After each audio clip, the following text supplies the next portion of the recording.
Ask any horror filmmaker who influenced their work most, and chances are they'll come back with one name: Dario Argento. In our latest entry of the Horror Hall of Fame, we peel back the blood-soaked curtain to find out how a young film critic helped shape an entirely new subgenre and come to be known as the Hitchcock of Italy.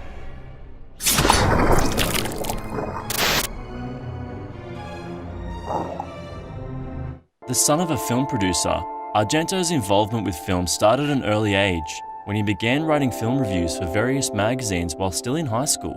It was this same raw talent and blind ambition that helped Argento fast-track his way from newspaper columnist to screenwriter by the age of 21. He would soon have multiple writing credits to his name, including a collaboration with Bernardo Bertolucci on the screenplay for Once Upon a Time in the West. But Argento's creativity couldn't be contained to the page alone. The director's chair was calling, and with it, a new type of horror film. Borrowing elements from Italian mystery novels that gained popularity during the mid-1960s, JoBlo films, or Yellow in English, used a combination of stylized visuals and psychological themes to put a more surrealist spin on the traditional hooded killer thriller. Argento would embrace this new genre and make it his own, with his 1970 directorial debut, The Bird with the Crystal Plumage.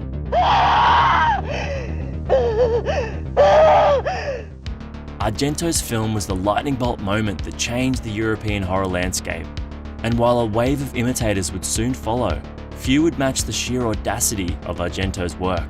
The director would go on to complete what became known as his Animal Trilogy, which also contained the films The Cat o' Nine Tails and Four Flies on Grey Velvet. An evening of darkness becomes an eternity of terror and suspense as a killer stalks the streets of a city in search of unsuspecting victims to quench his never-ending thirst for blood. After working with legendary composer Ennio Morricone on his first 3 JoBlo films, Argento would enlist Giorgio Gaslini to compose the score for 1975's Deep Red, also tapping the talents of Italian progressive rock band Cherry 5 to help bring it to life. However, when Gaslini left the project after a disagreement with Argento, the director decided to give the group their own shot at reworking the existing score. The fledgling 5-piece rose to the occasion, eventually going on to change their name to Goblin and launching headfirst into the world of film soundtracks. What was that?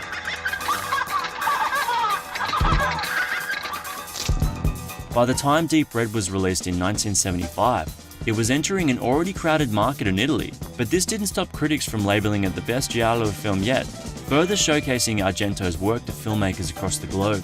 One of those filmmakers was a man named John Carpenter, who cited both Argento and Goblin as key inspirations for Halloween, a film which would go on to birth its own new subgenre in the States. Halloween, the night he came home.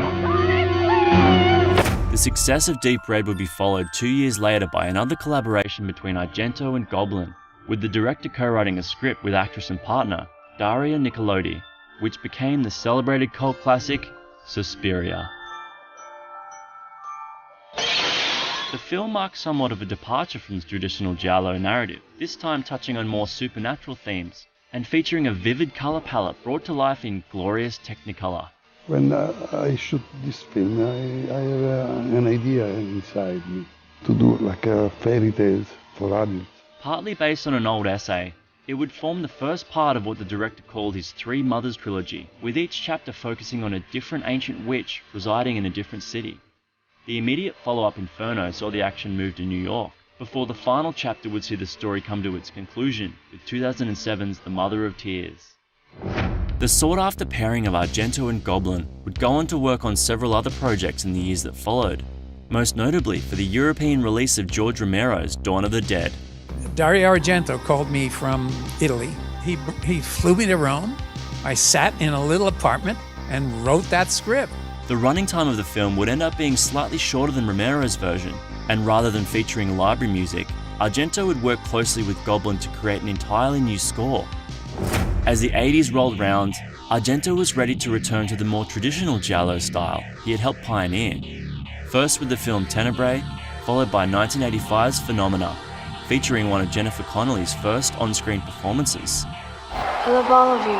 In 1987, a new giallo film set during a stage production of Verdi's Macbeth would suffer a number of setbacks, including the director's father passing away during filming, and actress Vanessa Redgrave quitting the job before principal photography had even begun. Add to this arguments between Argento and Nicolodi, as well as on-set mishaps with cast and crew, and it's not hard to see why the frustrated director was convinced the Macbeth curse had struck his production.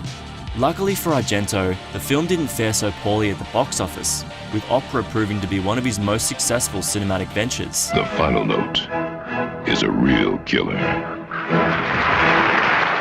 By the time the 90s arrived, the giallo genre had well and truly passed its peak, and although Argento was still quite active in the industry, audiences would begin to see a gradual decline in the quality of his work.